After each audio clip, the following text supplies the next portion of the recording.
la participación de la Federación, las entidades federativas y los municipios, así como la participación de la ciudadanía para la consecución de dichos fines. Decretar que el acceso al agua es un derecho constitucional no ha ayudado, por supuesto, a que todos los mexicanos tengamos derecho al agua o al drenaje. Esto no se consigue por decreto político, todo lo contrario.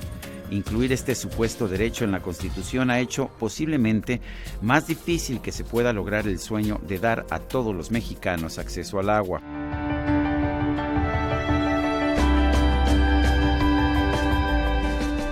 ¿Qué significa, en términos prácticos, que el agua sea un derecho constitucional? Este derecho no hace que haya más agua disponible, ni construye la infraestructura para llevarla a las comunidades marginadas. Tampoco ayuda a construir las instalaciones de drenaje o las plantas de saneamiento que requieren una administración sustentable del agua. Lo único que logra hacer del agua un derecho constitucional es que no se le pueda cortar el servicio a quien no lo paga. También tiende a hacer que los precios que se cobran por el servicio sean demasiado bajos y no permitan, por lo tanto, cubrir los costos reales del servicio. En otras palabras, hacer del agua un derecho, lo único que logra es que haya menos recursos disponibles para llevar agua a todos los que la necesitan.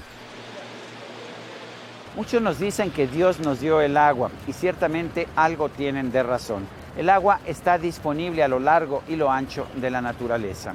Sin embargo, Dios no tuvo que captar el agua ni tuvo tampoco que extraerla del subsuelo.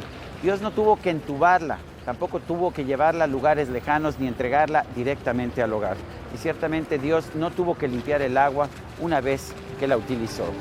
El agua que tiene el planeta siempre ha sido la misma. Los humanos y seres vivos simplemente la usamos para que la naturaleza la recicle y nos la devuelva limpia, pero sigue siendo la misma agua que los humanos hemos utilizado desde el principio de los tiempos. El problema es que no es lo mismo que utilicen esta agua 1 millón de humanos en todo el planeta, como ocurrió durante decenas o cientos de milenios, a que la usemos 7,000 millones de personas que vivimos en el mundo en la actualidad. Una buena administración del agua obliga a obtenerla de acuíferos, ríos o lagos y a manejarla de manera eficiente. Los economistas saben que un sistema de precio realista es el regulador más eficaz de cualquier bien o servicio.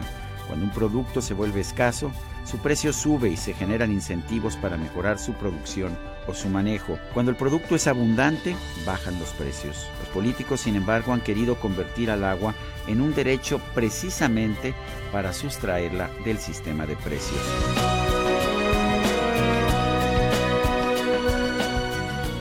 El gobierno ya ha demostrado que tiene la capacidad de volver escaso cualquier tipo de producto o servicio que tiene a su cargo. Si el gobierno se hiciera cargo de la arena del desierto, no pasaría mucho tiempo para que provocara una escasez. En el caso de la arena quizás a nadie le molestaría, pero con el agua esa perspectiva es inquietante. Hay quienes interpretan la creación del derecho constitucional al agua como una prohibición a que haya cualquier tipo de participación privada en el manejo del agua. Poco importa si una empresa privada puede ser una mejor administradora del agua, como con frecuencia ocurre. Para ellos es una cuestión ideológica. Un bien que se considera un derecho humano no puede ser manejado por una empresa privada.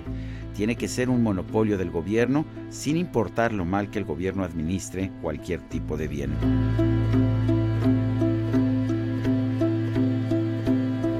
Los políticos objetan en particular a las empresas privadas que tienen solo los empleados y trabajadores que necesitan. No aceptan dar empleos innecesarios a los recomendados de los políticos. También se molestan con el hecho de que las empresas privadas saben cobrar mejor, porque del cobro eficaz obtienen sus ingresos. Los políticos prefieren que el gobierno maneje las cosas, aunque no sepa cobrar bien, porque esto les permite presentarse como benefactores ante los electores. Es interesante ver cómo el sistema de producción y distribución de alimentos en nuestro país y en casi cualquier nación del mundo, con excepción de Corea del Norte y otros países autoritarios, se maneja de manera privada. Quizás por eso, este sistema ha sido más eficaz que los que ha controlado el gobierno en nuestro país.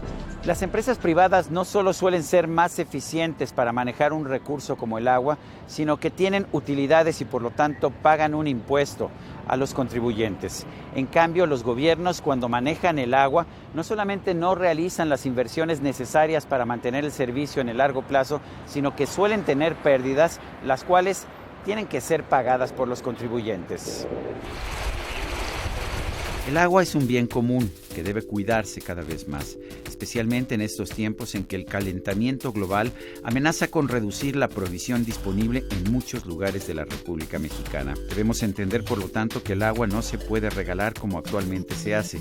Por ejemplo, a los productores agrícolas, que utilizan 2/3 partes de toda el agua disponible en nuestro país. El agua requiere de inversiones muy significativas. En la Ciudad de México, por ejemplo, hay que cambiar virtualmente todo el sistema de tuberías, ya que el actual, que tiene más de medio siglo de antigüedad, deja escapar más de 1/3 parte del líquido que reciben fugas. Por eso se requieren inversiones enormes que solo podrán hacerse si hay cobros realistas del agua. Si se regala el agua a grupos privilegiados o a quienes no la pagan, solo con el propósito de comprar su voto, el resultado será dejar que se siga desperdiciando el líquido en fugas y en dispendios de todo tipo.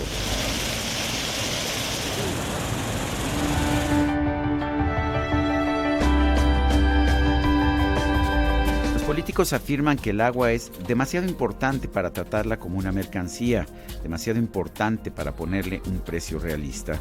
Pero el resultado de regalar el agua o de entregarla a un precio risible es precisamente dejar sin agua a los más necesitados. En la Ciudad de México, quienes menos recursos tienen, se ven obligados a comprar el agua en pipas o en garrafones, porque por populismo los gobiernos se niegan a cobrar un precio realista y a generar los recursos que se necesitan para la inversión en el sistema de aguas y drenaje. En vez de haber convertido el agua en un derecho constitucional, los legisladores debieron haberle dado a este producto, a este bien, el carácter de un bien prioritario para la inversión.